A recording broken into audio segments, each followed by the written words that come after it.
Greetings, everybody. We'll be beginning in just one moment.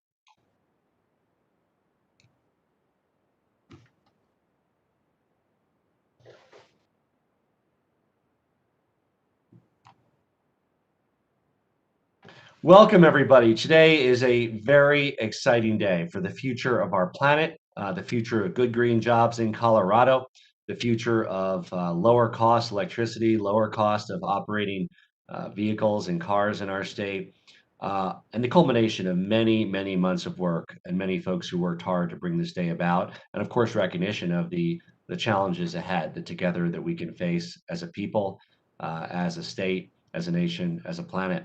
Here with us today are many key stakeholders and legislators who've been critical in supporting Colorado's successful transition to renewable energy, reducing emissions, improving air quality. We're joined by Kevin Smith, the CEO of Lightsource BP, Aaron Benjamin, the CEO of Colorado Springs Utilities, Senator Faith Winter, Representative Alex Valdez, Representative Dominique Jackson, and Senator Chris Hansen. I want to first thank the members of our own Environmental and Renewables Cabinet. One of the first things I did when I became governor is we established an interagency working group to work on these issues. Some of them are with us here today. Jill Hunsaker-Ryan, the Executive Director of CDPHE, Will Torr, our Executive Director of the Colorado Energy Office, Shoshana Liu, our Executive Director of CDOT, Dan Gibbs, Executive Director of Department of Natural Resources, and Rick Garcia, the Executive Director of DOLA. Look, this last year has challenged us all, really brought about changes in all aspects of the way we live. But through it all, in addition to the pandemic response, working to build back our economy stronger, we've continued to work towards the goals that Coloradans elected us to accomplish. The pandemic has exposed cracks in our system and underscored the critical importance of the core issues that Coloradans care about, including protecting the Colorado quality of life for ourselves and for future generations. I announced my candidacy for governor in Pueblo, Colorado, the first city in Colorado to commit to 100% renewable energy at the only solar-run coffee roaster in the country. Back in 2017, I announced our bold plan for Colorado to achieve 100% renewable energy by 2040. But I couldn't even imagine the dramatic climate-related events that have occurred just in the 2 years that I've been in office. Last year, in the span of one fire season, Colorado experienced the 3 largest wildfires in the history of our state, burning hundreds of thousands of acres, displacing families, many not knowing whether their homes were lost or would still be there, some losing everything they had. Really a stark reminder that climate refugees don't only live near the oceans on the coast, but right here in Colorado. We also have a statewide drought, hotter, drier climate, and unfortunately 2020 was not an anomaly. It was in fact a harbinger of the future, really illuminating in bright light the challenges that we face. In Colorado, we rely on climate-dependent jobs in outdoor recreation and farming and ranching for hundreds of thousands of good jobs. And the future of these good jobs in our state depend on bold action today in Colorado, at the national level, and at the international level. We certainly look forward to working with the incoming Biden administration in restoring America's role in climate leadership. Here in Colorado, over the last 2 years, we've been working closely with legislators and stakeholders to take critical steps towards increasing renewable energy and taking bold action on climate.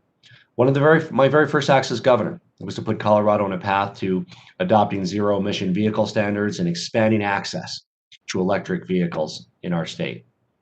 In 2019, we partnered with the General Assembly to pass 14 pieces of climate legislation, including Senate Bill 181, which prioritized the health and safety of Coloradans first and foremost in any oil and gas development considerations. In November, the newly professionalized Colorado Oil and Gas Commission voted unanimously to approve the mission change rulemaking that implements Senate Bill 181, starting their very concrete work to protect the health, safety, and environment, including establishing setbacks, eliminating routine flaring, and requiring equity-focused alternative location analysis. Last year, the Air Quality Control Commission adopted rules requiring the phase out of the use of HFCs, a very potent greenhouse gas pollutant commonly used in commercial refrigeration and air conditioning. And we're working with utilities that operate over 99% of the fossil-based generation in Colorado to achieve 80% reduction in pollution by 2030. Excel, Black Hill, Tri-State, so many others, some leading the way. Holy Cross, 100% by 2030, locking in 80% by 80/30, clean energy plans, working with the PUC and the legislature. And this work is motivated, of course, by the moral imperative we have to protect the health and well-being of our planet for ourselves, for generations to come, but also the desire to win the future, to boost our economy, spur job growth in one of the fastest growing sectors in clean energy, and recognize savings for Coloradans on their electricity bills. Thanks to the work that's already been done, we're already on a path to achieve half of the emission reduction goals for 2025 and 2030. And I'm very proud of the progress that we've made. But as this bold document articulates, that work is not yet done. And that's why today I'm very excited to announce the Colorado Greenhouse Gas Pollution Reduction Roadmap. This document not only talks about the steps we've taken so far, but builds on it with strategies and concrete action items for a clear path forward. In order to reach our goals, we need to build on the progress already achieved with new laws, policies, standards, investments, innovation, and partnerships across the entire economy.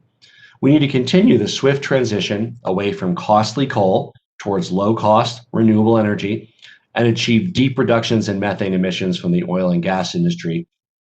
We need to accelerate the transition to electric vehicles and modernize transportation planning and infrastructure to reduce driving and traffic. We need to increase building efficiency and electrification and reduce methane emissions from landfills and wastewater and ag. And we're advancing a number of very specific efforts to reduce pollution in our state.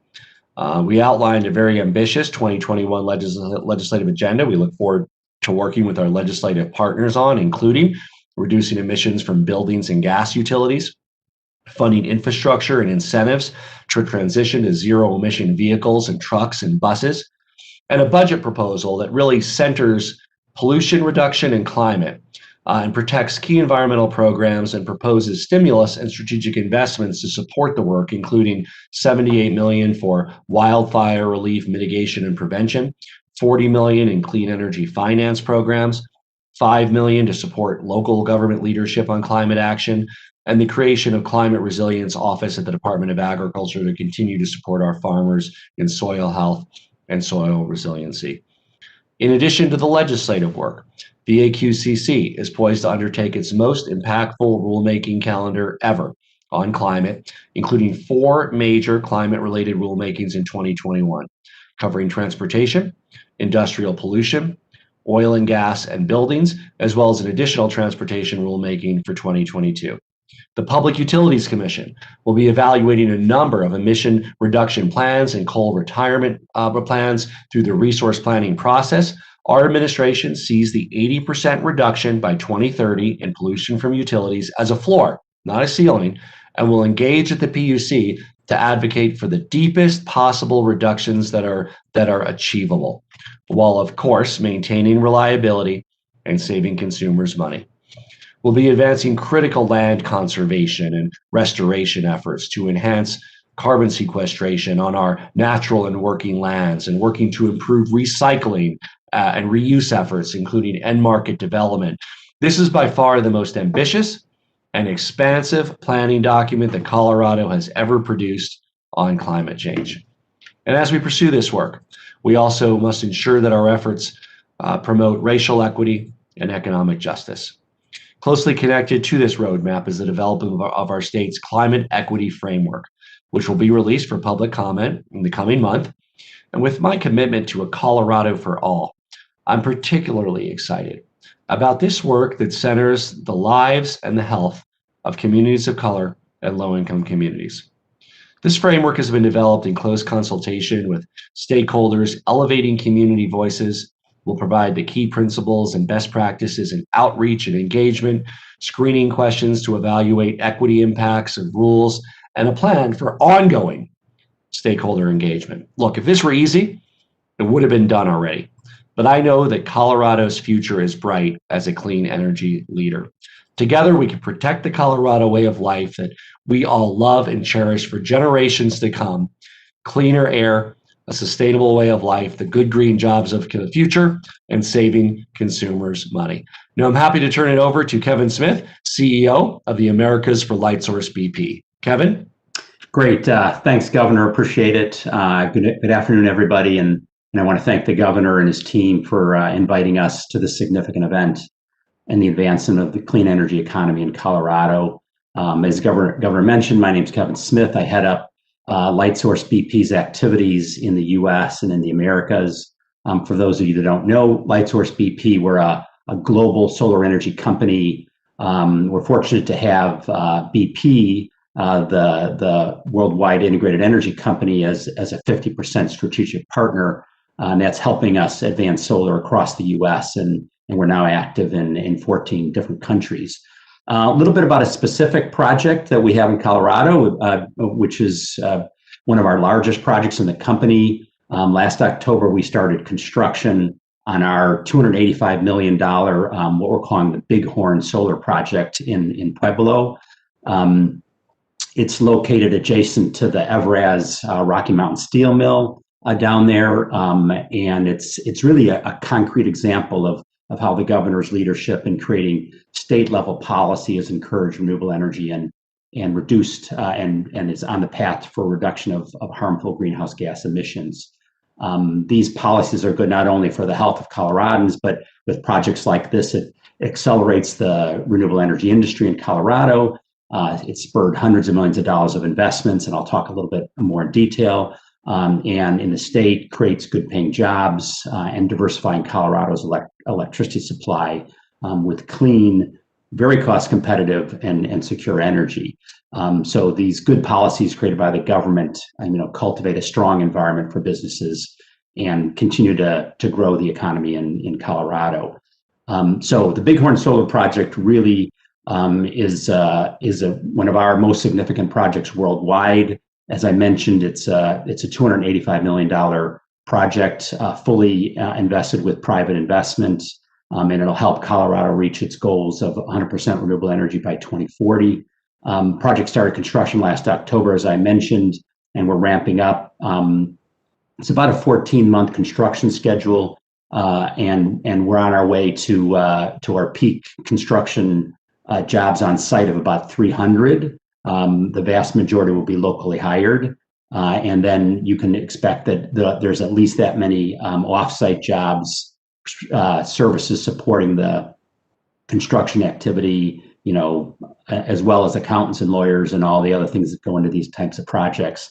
The power is sold to Xcel Energy on a long-term contract, but in reality, that solar power is dedicated to Evraz's steel mill, providing them with cost-competitive power and really securing those 1,000 workers at the Evraz steel mill. In addition, as part of this program, and because they now have locked in long-term cost-competitive power, they're expanding the steel mill, adding in a long rail mill for high-speed trains. So you probably read about that late last year. This facility will reduce greenhouse gas emissions and essentially the equivalent of removing about 90,000 fuel-burning cars from the road each year. And in reality, that's really just the beginning of Lightsource BP in Colorado. We've got projects that we're developing across the state. We're pretty close to announcing another project, probably in the next 30 to 60 days, that we're also going to be building in Pueblo. Probably about a $200 million project. We're finalizing permitting and financing and a few other things. That'd put our investment at an excess of $500 million in Colorado alone. So the governor's greenhouse gas roadmap will bring further opportunities. We're committed to being a long-term partner in investing in Colorado. for the near term, long term, as we see that as a keen solar energy market for us going forward. And in doing so, and in partnering with the governor's office, we're looking at increasing benefits to impacted communities. Early in the stages on the Bighorn solar project, we actually worked with a nonprofit group called Grid Alternatives, which offers solar job training to un and underemployed workers, and so we successfully completed that program in Pueblo. Our main contractor, our general contractor, is a group called McCarthy, who's very active in Colorado, with offices in Denver and throughout the U.S. And we're working closely with McCarthy to make sure we're maximizing the local workers for that facility. And McCarthy is providing additional training to local workers to get them up to speed on installing solar projects.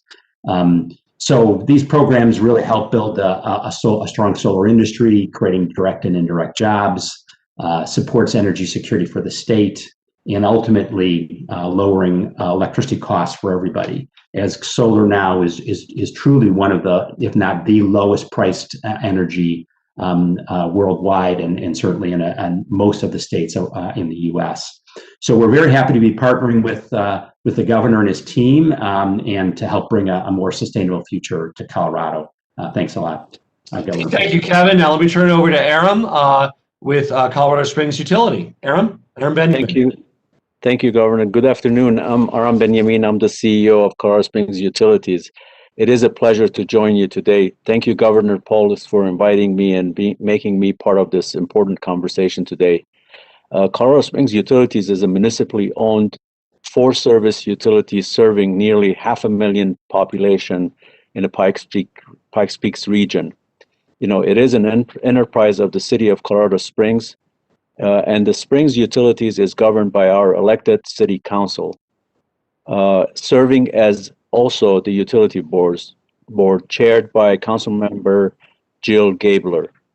Last summer, our utility board took a very bold action and approved a long-term sustainable energy plan calling for an 80% reduction in carbon dioxide emissions. Reducing our emissions and retiring our coal plants were cornerstones of the plan by 2030, closing down the downtown Martin Drake power plant by no later than 2023, and Nixon power plant by no later than December 2029. Community input was critical in our decision-making process. Our city leadership, with the support of our Mayor Sutters and our board members, relied on open and collaborative dialogue for nearly a year and a half that shaped our plans for the future. A key component to reaching this ambitious carbon reduction goal quickly and responsibly, as the government mentioned, will be developing advanced technologies. To accomplish this goal, we have acquired 160-acre campus that will include an electric substation, a sustainable energy mix, a solar array, microgrid design, batteries, storage units, self-driving vehicle infrastructure, electric vehicle charging station, and hydrogen fuel cells. The Advanced Technology Campus will be used as a platform for testing new technologies, pilots, and proof of concept before deploying it in the field.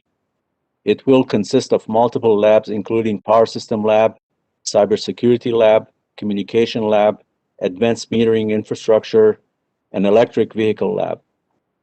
These labs will be a vital part of our future for the Colorado Springs city functions.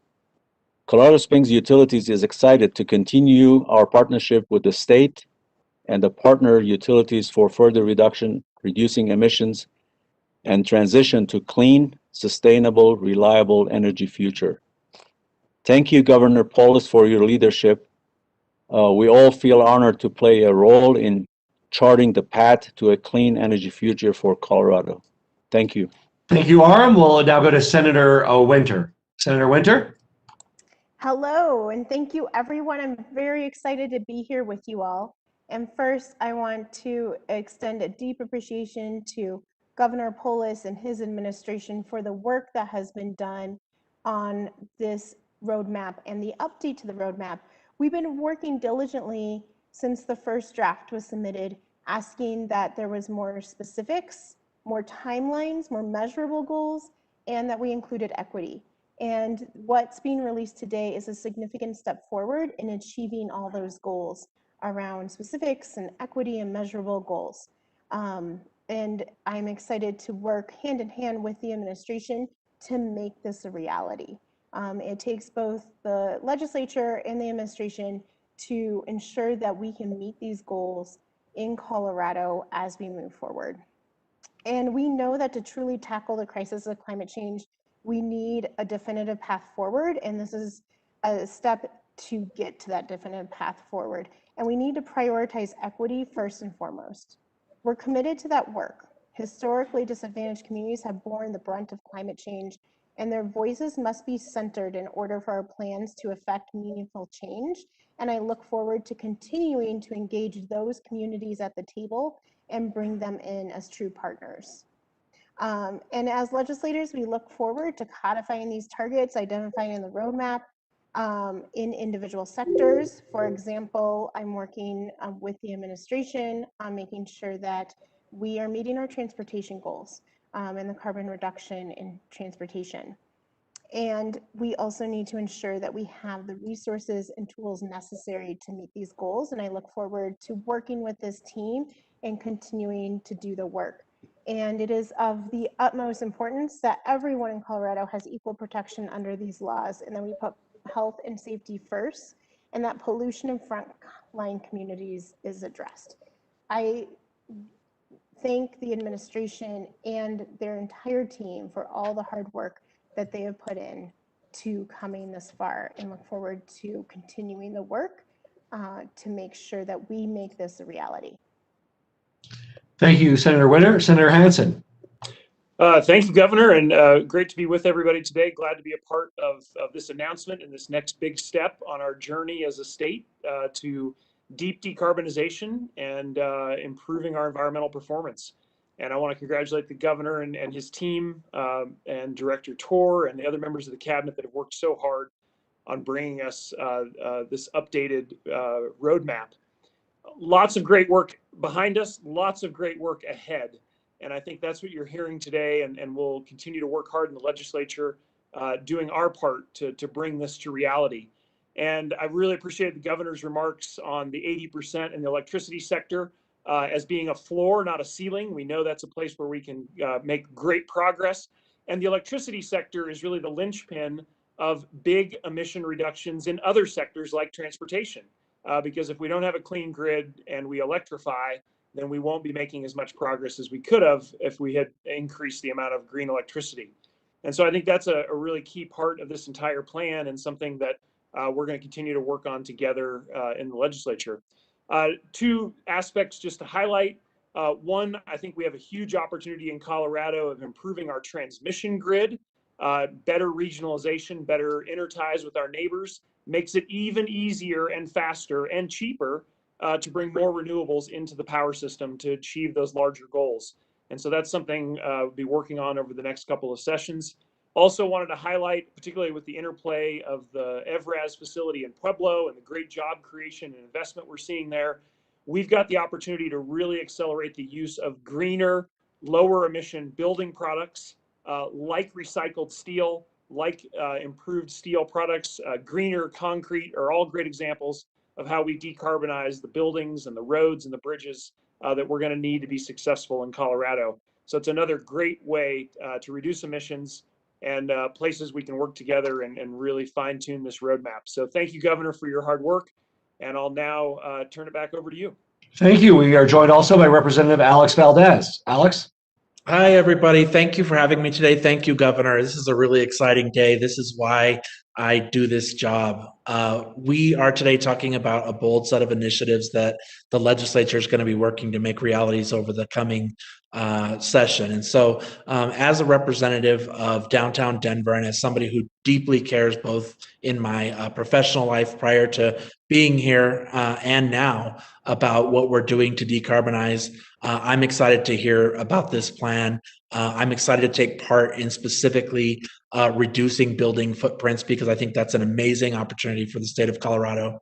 And when we talk about transportation, electrification, and all these areas, we really need to be looking at how we create equity and how we're addressing creating access within communities that haven't traditionally had access to renewable technologies and electric vehicles. And I think we just have a tremendous opportunity as a state to make that a reality. And so I represent one of the most polluted zip codes in the United States, and I know that they're going to be very happy to hear that we're taking bold steps, and that I know personally, and I speak for a great caucus of legislators here, we're going to undertake putting some teeth behind this plan and deliver real results to the people of Colorado who are just absolutely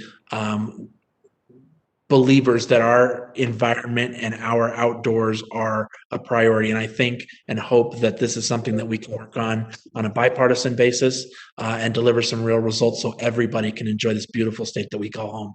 Thank you, Governor, and I'll turn it back over to you. Thank you, Representative Valdez. And Representative Dominique Jackson has joined us as well, one of our great climate leaders in the legislature. Representative Jackson. Thank you so much, Governor. Thank you, everybody, for being here. So I think all of you know, I've been personally invested in seeing some real movement in climate policy in Colorado for, a really long time. And as one of the co-sponsors of House Bill 1261 back in 2019, that's the legislation that led to the creation of this roadmap, I am sincerely and forever grateful for all of the work that the governor's office and everyone has put into creating this plan to get us to our greenhouse gas reduction goals. You have heard this. This is no easy feat at all. So I really want to make sure that you all understand how much I appreciate every single one of you, the citizens of the state, and especially the conservation community, for working with me and everybody on this call and the administration to get to the place that we are at now. But I do have to say, you've heard it from everybody on this call, climate change and its consequences do not affect all communities equally. Communities of color and indigenous communities are often the hardest hit by the devastating effects of a changing climate. As a Black woman whose lived experience includes often being just left out of the conversations that impact my life, I have a visceral understanding that real environmental justice means truly giving voice and individual power to everyone, those who are harmed both directly and indirectly by pollution. So we in the legislature have been working really hard to put equity at the forefront of our state's efforts to reduce pollution. So as we begin to implement and as we continue to perfect the roadmap that is being presented today, I am more than motivated than ever, and I am absolutely thrilled and so excited to keep working with every single solitary one of you, the governor, our state agencies, and of course my colleagues in the legislature, to ensure that our collective vision on climate equity absolutely and truly does become a reality. We are doing unprecedented climate work here in Colorado that is going to protect the health and the livelihoods of people throughout our state. So I'm really grateful for all of the effort and the dedication that has gone into today's announcement. And of course, Governor, I'm really excited to continue our work together. So thank you, guys. Thank you to our legislative champions. Some of them have votes and committees to go to, so many of them will not be here for the Q&A. If they're able to stick around, they will. We are also joined by John Putnam from the Colorado Department of Public Health and Environment. I want to thank him for his work on this document. I also want to thank everybody who provided feedback on the draft. And Senator Winter talked about some of that feedback, how this informed the final version. I am so grateful for the advocacy organizations, communities of color, thoughtful science-based input from researchers, all of the input, just a historic level of public input and participation that informed the evolution of the draft into the final version that we are presenting today. With that, I'm happy to open it up for questions.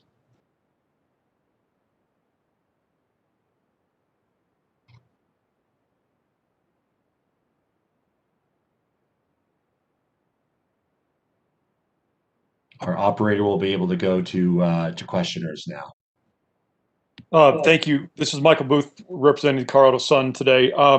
Governor and Senator Winter, if you're still there, wanted to ask about what was done, what changes were made specifically. As you know, there were comments during the comment period from the first draft that it needed to be more specific, needed to be more teeth in it. There needed to be more specific directions for this roadmap. And I'm wondering if you can give some examples of what was done at the draft stage to make it more specific. For example, there's a lot of emphasis on electric vehicles, but is there more than a wish or a hope that dealers will sell more electric vehicles? Is there more teeth to that and more specifics? Yeah, I believe our senators had to get off the call to go to the floor. Okay. I'm going to go to Will Torr in a moment to talk about some of the changes. I would also say a lot of the additions include the addition of the climate equity framework and the process around that, and really centering the voices of disadvantaged communities and people of color in the disproportionate impact of pollution. And I'll go to Will to talk about some of the others. Thank you very much, Governor. So the updated version of the roadmap has a far more specific action plan that makes clear how we will achieve a 70 million ton reduction by 2030, which is a goal that was established in HB 1261 of a 50% cut to pollution. It spells out both the specific legislative agenda that we will be advancing at the spring of the legislature. It spells out a strategy involving rulemaking at the State Air Quality Control Commission, with rulemakings, as the governor noted, on transportation, buildings, industry, and oil and gas emissions, and spells out the specific rulemaking or regulatory agenda at the Public Utilities Commission. The roadmap shows that we will be able to achieve at least 32 million ton reduction from the greening of the electricity sector between now and between 2005 and 2030. We will have a regulatory action at the State Air Commission to reduce pollution more than 50% from the oil and gas industry, 12 million ton reduction, and has similar strategies in each of the other sectors that give a clear picture of how we are going to achieve those targets. Thank you. Next question. Hi, Chase Woodruff, Colorado Newsline. Governor, there are many advocates in the environmental community who have continued to call for greenhouse gas regulations and limits that are enforceable and carry penalties. How would you respond to that? How, with these goals that are set out, what will the consequences be for polluters if these actions spelled out in this roadmap don't prove to be enough to bring the state in line with these goals? Well, the clean energy plans that the utilities file, once adopted by PUC, are binding. That is their regulatory agency. They're in different stages, but we now have at least the intent to file from the most recent one, Black Hill, but others are further along and adopted. So those are binding. That is their regulatory entity. On oil and gas, we have the Colorado Oil and Gas Commission, their regular entity, COGCC, as well as AQCC doing the rulemaking in that area.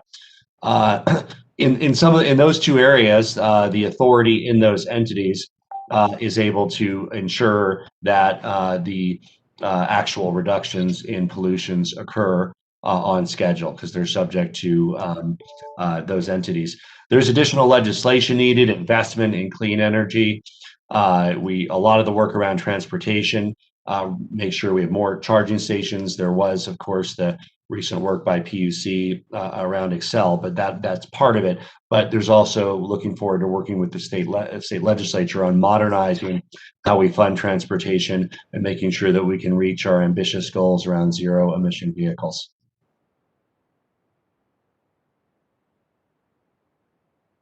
I addressed those through three, Chase, because those are the three biggest sectors, but we could go into some of the others too, but those are the three largest. Next question.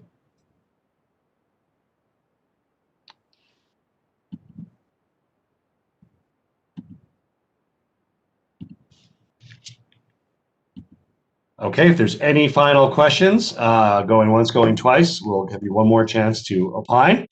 And I want to thank the members of my cabinet that are on this call, all those whose hard work went into this very bold and ambitious document that we are very excited to roll up our sleeves and get to work on. Thank you all for joining us. Thank you, Governor. That's great. Thanks, Governor. Thank you.